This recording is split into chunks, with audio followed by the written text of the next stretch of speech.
E pronto, vamos dar início à nossa aula. Deu os 5 minutos de espera.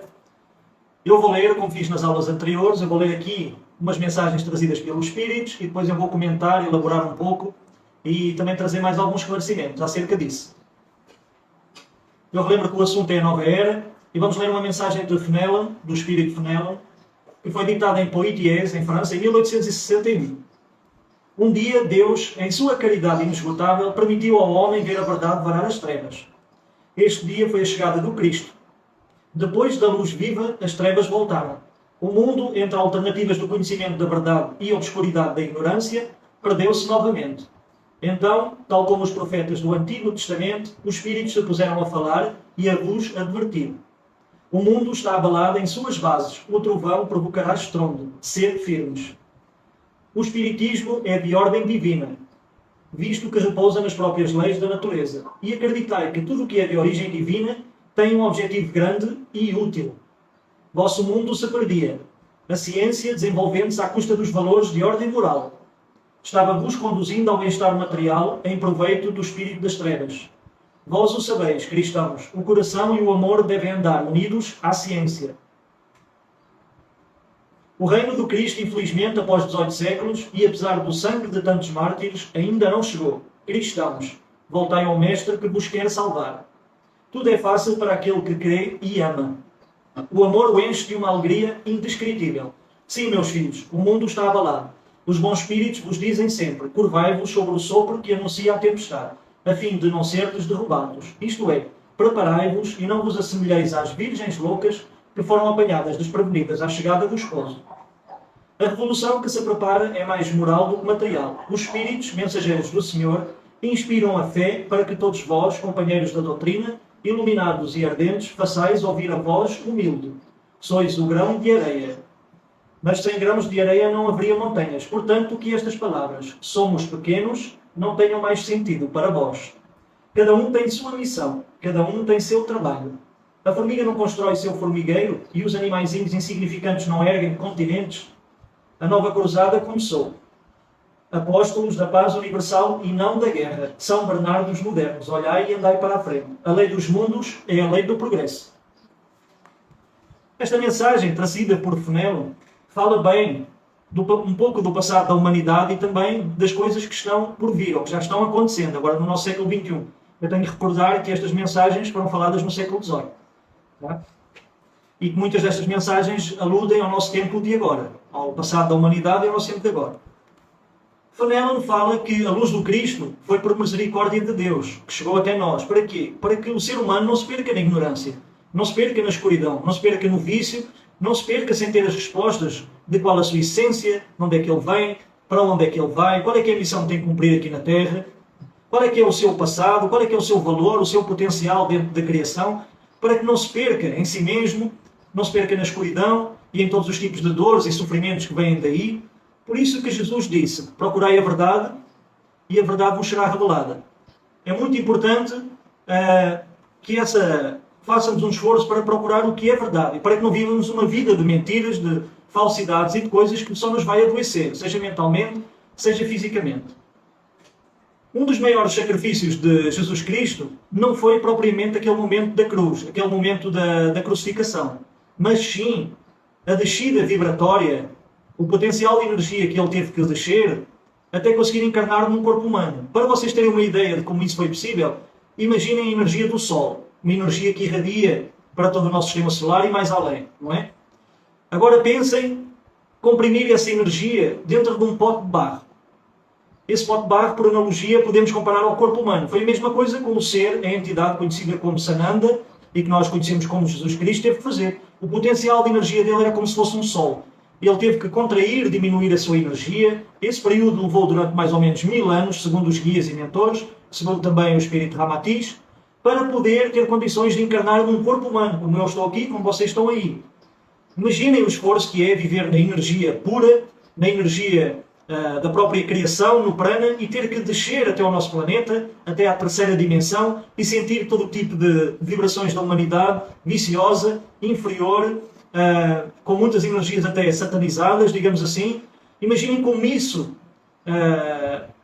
como era difícil, como ser angélico, como era Jesus, receber toda essa influência, deixar aquele reino celeste para vir aqui ensinar aos homens como se podem ascensionar, como se podem libertar aqui da matéria. Esse foi verdadeiramente, segundo o Espírito Ramatiz, o verdadeiro sacrifício de Jesus.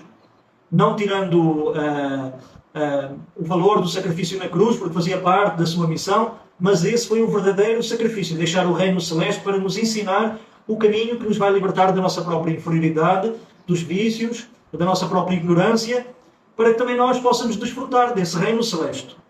Para que nós possamos ter a chave que abre as portas dos mundos superiores, das colónias espirituais superiores, e por aí adiante. Não é? Para que não continuemos neste ciclo, como os budistas falam, na roda de Sansara.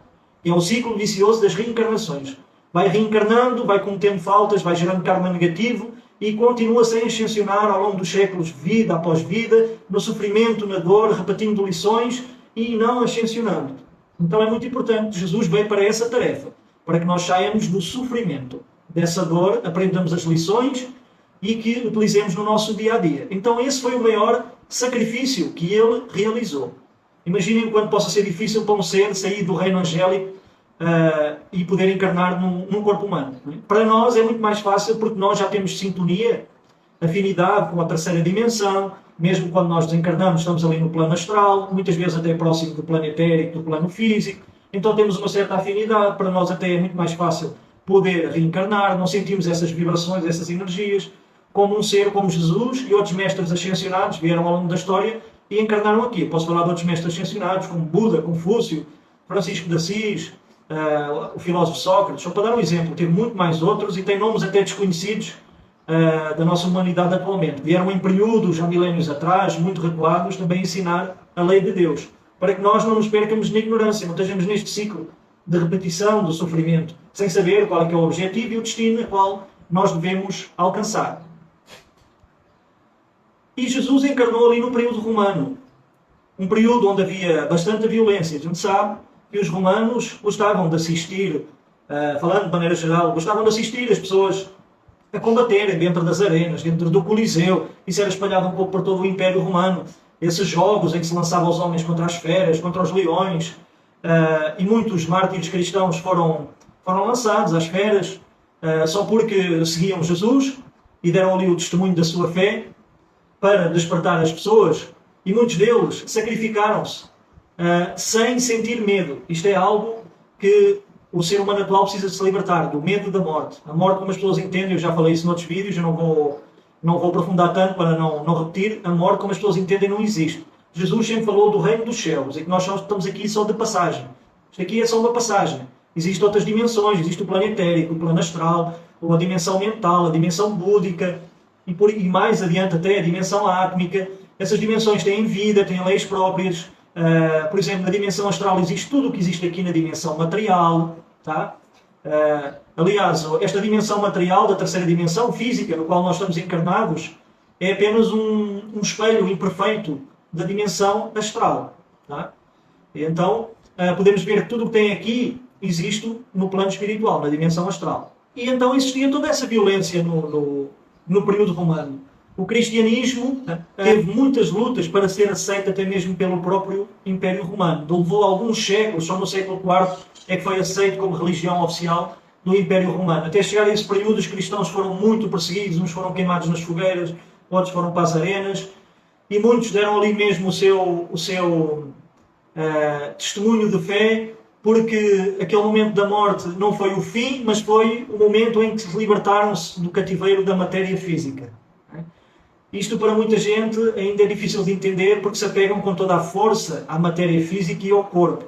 Tá? Mas para aquele que já é espiritualizado e que já compreende a vida espiritual, que sabe o que existe nas outras dimensões, a morte é sim uma libertação do sofrimento, uma libertação das limitações materiais. E era isso que acontecia com muitos dos cristãos. Libertaram-se com alegria, porque sabiam o que os estava à espera. Depois da vinda de Jesus, a humanidade caiu em diversos períodos de trevas. O Império Romano ruiu, caiu, com as invasões bárbaras, ali por volta de 410 d.C., mais ou menos, e toda aquela estrutura do Império caiu e o mundo voltou a mergulhar em trevas. As cidades caíram, a qualidade, a arquitetura decaiu, já não se cuidava tanto das coisas, o poder ficou dividido em principados, os povos pagãos, chamados assim, pagãos ou povos bárbaros, é que dominavam, aquela cultura greco-romana começou-se a perder, aquela tradição, e também o cristianismo entrou em períodos de obscuridade. E, ao longo desse tempo, encarnaram diversas pessoas para reavivar a fé em Deus, a fé na vida, a fé nas dimensões espirituais, a fé no reino dos céus, como falava Jesus. Eu vou dar um exemplo, por exemplo, Santo Agostinho, também, e mais tarde, ali pelo ano 1200, depois de Cristo, a encarnação de Francisco de Assis, que podemos considerar como o segundo Cristo. Para além desse, houve muitos outros que encarnaram com o objetivo de reavivar essa fé, porque a humanidade estava na obscuridade. E também, ao longo da história do ser humano, sempre aconteceu esta situação. Sempre houve forças humanas e não humanas que sempre estiveram contra o progresso e contra a revelação divina e que se opõem a que o ser humano ascensione e querem manter o ser humano aprisionado aqui na matéria física para que seja perpetuado constantemente os seus sofrimentos, para que não se espiritualize.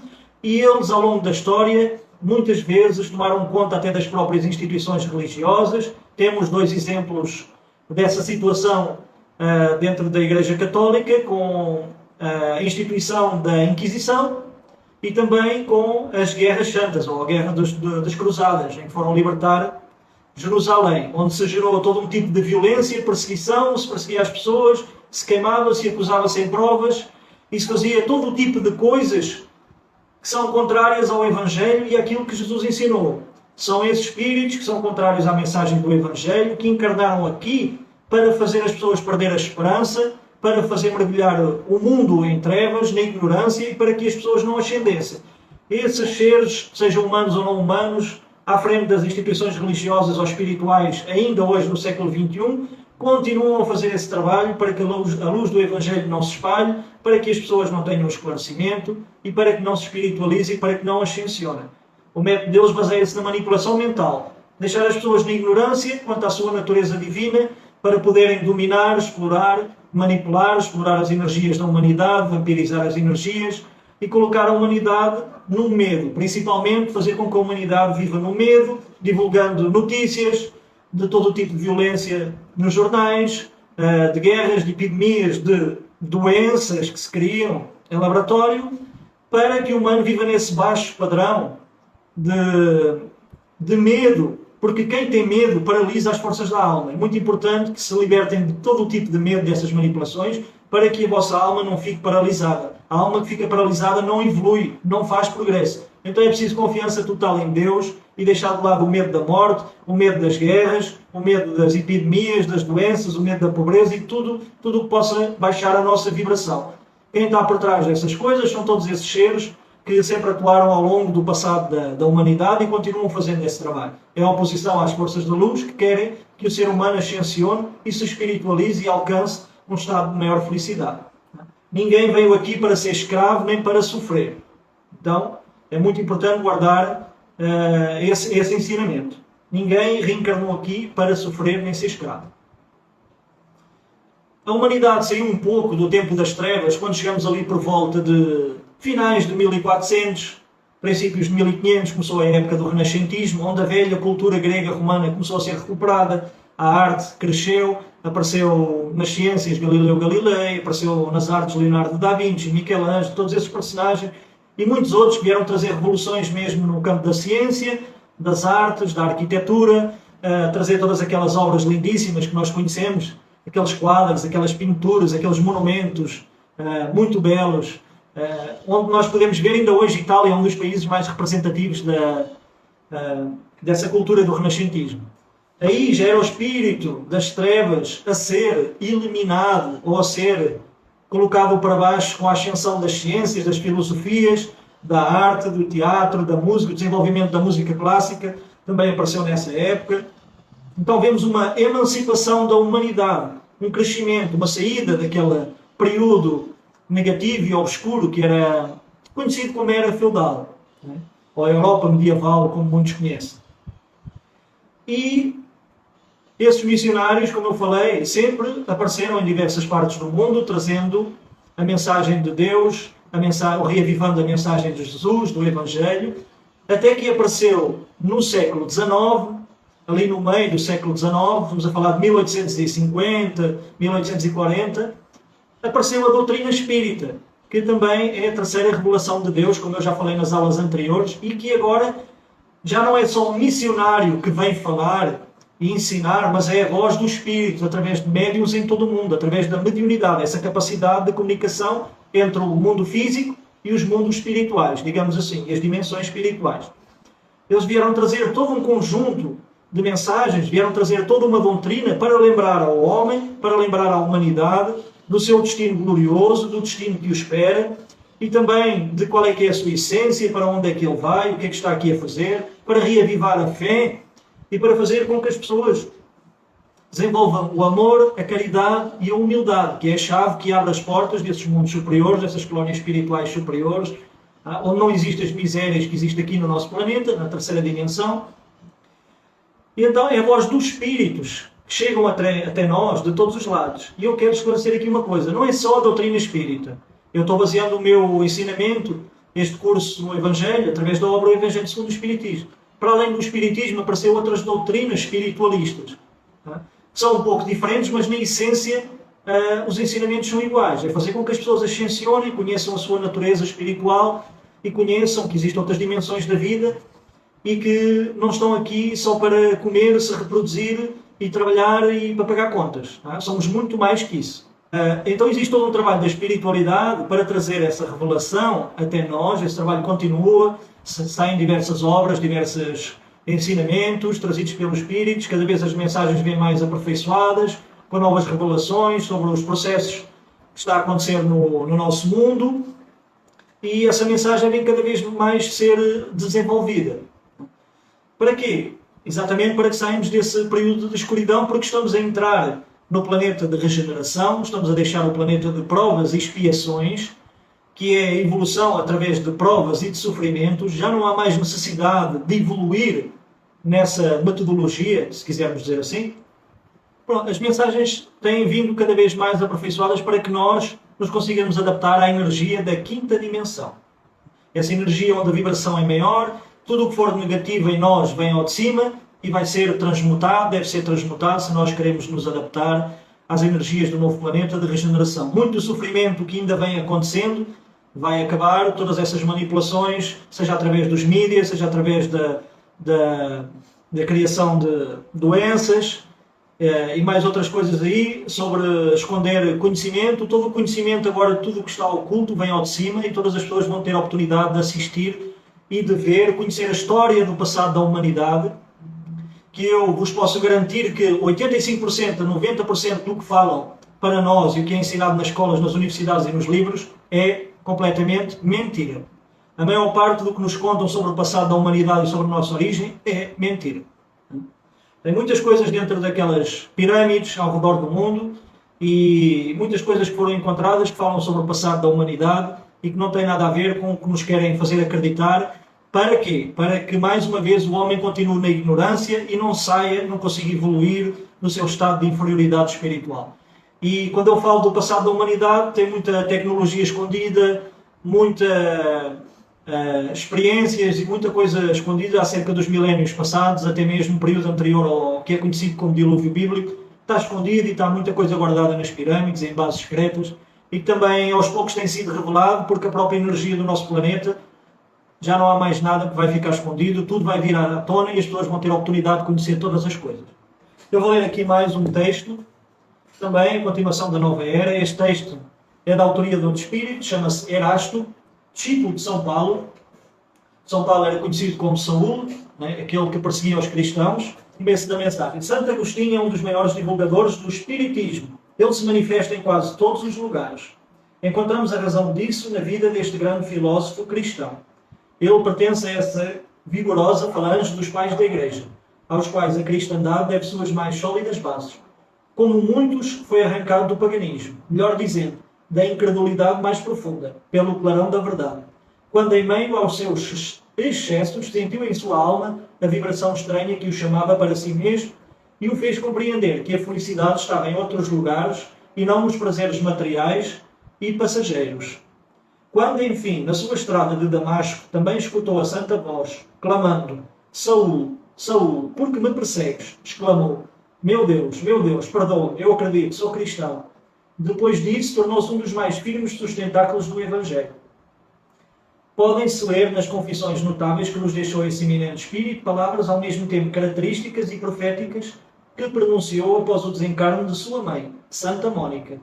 Estou convencido de que minha mãe virá visitar-me e dar-me conselhos, revelando-me o que nos espera na vida futura. Que ensinamento nessas palavras e que previsão brilhante da futura doutrina. É por isso que hoje, vendo que a hora é chegada para a divulgação da verdade, que ele pressentiu outrora, é o seu propagador ardente e multiplica-se, por assim dizer, para responder a todos os que o chamam. Nota: Santo Agostinho vem derrubar aquilo que construiu? Certamente que não. Como muitos outros, vê com os olhos do espírito o que não via como homem. Sua alma livre entrevê novas claridades, entende o que não entendia antes, novas ideias lhe revelaram o verdadeiro sentido de algumas palavras. Na terra julgava as coisas segundo os conhecimentos que possuía, mas quando uma nova luz se fez para ele, pôde julgá-las mais claramente. Foi assim que deve ter abandonado a crença que tinha a respeito dos espíritos incubos e sucubos, e sobre a maldição que havia lançado contra a teoria dos antípodas. Agora que o cristianismo lhe aparece em toda a sua pureza, pode em alguns pontos pensar de modo diferente de quando estava vivo, sem deixar de ser o apóstolo cristão. Pode-se fazer-se o propagador do espiritismo sem renegar a sua fé, pois vê nele a realização das coisas anunciadas. Hoje, ao proclamá-lo, apenas nos conduz a uma interpretação mais acertada e mais lógica dos textos. Assim também acontece com outros espíritos que se encontram em posição semelhante. O Santo Agostinho, também ele, a certa altura na sua vida, ele levava uma vida de excessos, de muita libertinagem, ele se converteu ao cristianismo. E é esse chamado da fé. E como espírito, o Santo Agostinho é uma das personagens mais importantes que fez parte da doutrina espírita, que trouxe muitas das mensagens e que ajudou a construir a doutrina espírita. Este livro que eu tenho aqui, o Evangelho segundo o Espiritismo, tem muitas mensagens do Espírito Santo Agostinho. O que acontece? Quando nós vivemos na matéria física, muitas das vezes conservamos ideias, preconceitos, acerca de assuntos que nos parecem corretos, mas quando nós nos libertamos do corpo físico, a nossa visão se alarga, o nosso horizonte se expande. E muitas vezes o mesmo espírito vê os erros que continham em suas próprias obras, porque o Santo Agostinho deixou muitas obras muito escritas. Eu até aconselho quem quiser ler a procurar uma obra que é Confissões, onde ele utiliza uma abordagem muito honesta e fala sobre a sua própria vida, a sua conversão, e sobre como iniciou esse caminho da fé. E também ele, como espírito, vê aquilo que muitos autores, quando estavam encarnados fisicamente, conservavam ideias que não correspondem à realidade. Também ele teve que abandonar algumas das suas teorias que deixou nas suas obras, agora como espírito, porque a sua visão se alarga e ele vê que há coisas que não estão dentro da verdade. O espírito vê com mais liberdade e com um horizonte mais expandido, porque não tem a limitação da matéria física, obscurecendo os sentidos e a razão, digamos assim. E ele é um dos principais espíritos desta equipa que tem o espírito da verdade, que vieram trazer a doutrina espírita no século XIX para nós. Então é um personagem muito importante, até mesmo no período em que ele viveu. Se eu não estou em erro, ele viveu ali entre 390 e pouco depois de Cristo, ali, posso estar um pouco errado, mas é mais ou menos isso. É uma figura muito importante da espiritualidade. E assim encerramos este capítulo, o capítulo 1 da obra do Evangelho segundo o Espiritismo, Não Vim Destruir a Lei. Acabamos por completar os itens, a nova era. Na próxima aula, na aula número 6, vamos falar sobre o meu reino não é deste mundo. O que é que Jesus quis dizer com estas palavras? Eu agradeço a todos por terem estado aqui comigo, partilhando destes ensinamentos, desta aula. Sejam sempre bem-vindos. Eu espero que tenham uma semana cheia de felicidade, uma boa semana. Fiquem com Deus. Até à próxima.